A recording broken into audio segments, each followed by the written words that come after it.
በሚሄድ ሰው እንዳትናደድ፣ ከህይወት በሚወጣ ሰው እንዳትናደድ። ይሄድ ከፈለገ ይሄድ። ሲመጣ ምን አመጣ? ሲሄድ ምን ያጎላል? እንዳትናደድ። ሲመጣ ህይወት ያመጣ፣ ሲሄድም መንፈሱን የላከ ለኔ ህይወት በጣም መሰረታዊ የሆነው እግዚአብሔር ነው የሚል ሰው አሜን ይበል። እግዚአብሔር ነው የሚል ሰው አሜን ይበል። ስለዚህ ከእጅክ ላይ በሄደ ነገር እንዳትበሳጭ። ማን በመምጣቱ ምን አምጥቶ ነው በመሄዱ ምንም ያጎለው? ማን ምንም እጅክ ላይ ያለው መኪና ሄዶ ሊሆን ይችላል። መጥቶ ምን አመጣ?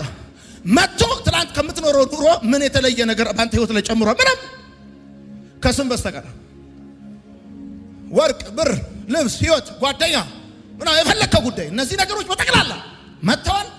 ያመጡት ነገር የለም።